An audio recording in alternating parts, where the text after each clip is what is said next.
penerimaan siswa baru tahun pelajaran 2021-2022 itu dimulai tanggal 7 Juni kemarin ya, dan pendaftarannya masih bisa bertatap muka.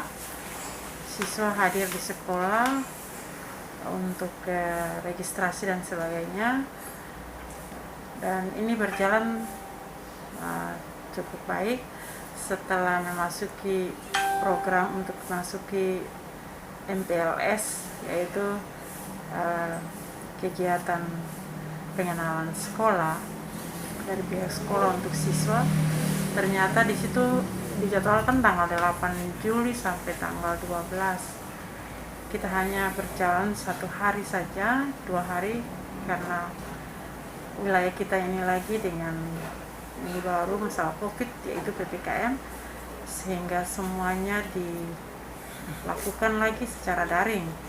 Dan hanya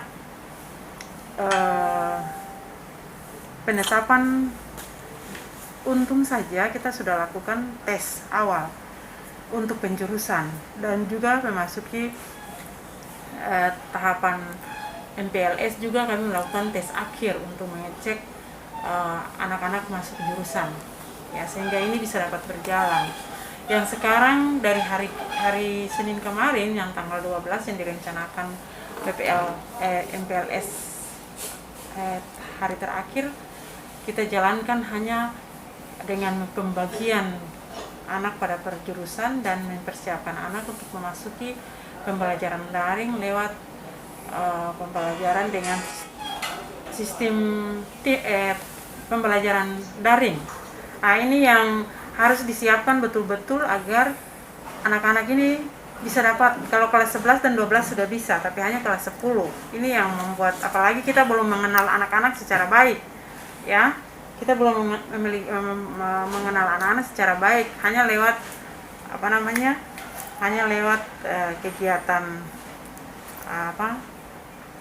pembelajaran daring ini. Tetapi puji Tuhan kami sudah bisa hari ini, tadi saya sudah pantau kelas 10 ada beberapa kelas yang sudah masuk di Teams untuk pembelajaran daring lewat sistem Teams.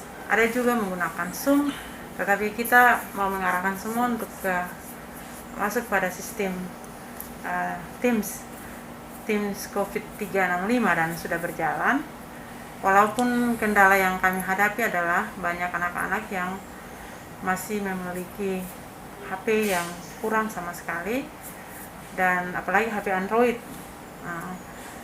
Sehingga kami juga dari sekolah, kami mengambil langkah cepat. Hari Sabtu kita rapat bersama, yang notabene kami sudah menyusun jadwal untuk kegiatan pembelajarannya tatap muka terbatas. Akhirnya rombak lagi secara cepat untuk pembelajaran secara daring, dan sudah berjalan.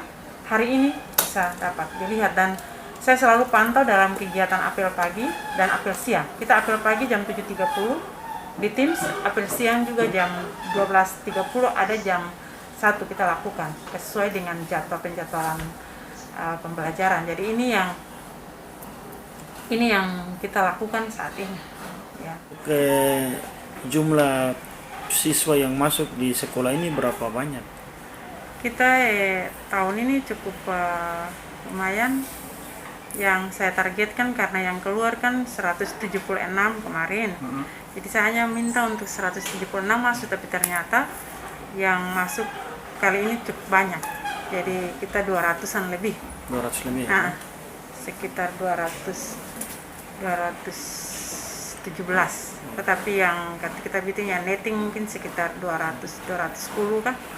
Seperti sistem pendaftarnya secara online ya? Kita sistem pendaftarannya kita menyebarkan link, tapi bisa juga anak bisa datang ke sekolah untuk pendaftaran, karena waktu itu kan kita masih bisa terbatas toh. Jadi ada siswa yang datang langsung mendaftar, ada juga siswa yang langsung kita sebarkan linknya langsung di mereka, dari sekolah-sekolah bisa langsung mereka kirim langsung ke dalam link itu langsung datanya sesuai dengan aplikasi Dapodik. Jadi itu memudahkan untuk operator toh bekerja. Untuk penutupan pendaftaran Kita kan kemarin penutupan pendaftaran dari tanggal 7 sampai tanggal 12. Ya sudah pendaftaran penutupan kemarin dari sudah bulan ditutup. Juni. Kita sudah bulan Juni, jadi MPLS-nya 8 sampai 12 Juli ini. Karena Juli ini tanggal 12 ini kita sudah tatap muka. Kegiatan pembelajaran, tetapi karena berhubung dengan kegiatan yang sekarang lagi di Maluku Tenggara dan mengalami surat Bupati bahwa kita melaksanakan PPKM karena banyak zone yang sudah masuk pada zona merah daerah Perumnas ini, sehingga kita tidak melakukan kegiatan tatap muka. Ya, jadi ada yang sistem pendaftarannya ada menggunakan daftar langsung di sekolah dan ada yang melakukan pendaftaran secara online, itu dengan sistem mengirimkan link kepada anak yang bisa, sehingga banyak anak yang tidak ke sekolah waktu itu, hanya mereka dengan link saja mereka mendaftar. Mungkin harapan ibu ke depan untuk proses belajar mengajar ke depan. Iya, kalau untuk kegiatan pembelajaran tetap kita mengikuti protokol kesehatan ya. Jadi untuk sekolah kami sudah menyiapkan semuanya, dari mulai fasilitas air bersih, kemudian hand sanitizer yang sudah kami mau lakukan di semua kelas, kemudian penyemprotan juga kami sudah siapkan semua, ditambah lagi dengan termogen yang kami siapkan di sekolah, dan pembagian akan disiapkan untuk pembagian masker, tetapi karena kondisi ini akhirnya kita belum melakukannya. Jadi harapkan untuk bisa tanggal 20 ini, ya mungkin naik tanggal 26 selesai, bisa kita tatap muka terbatas, karena memang masalah yang kita hadapi cukup besar karena banyak anak yang tidak punya HP Android ya, itu satu. Kemudian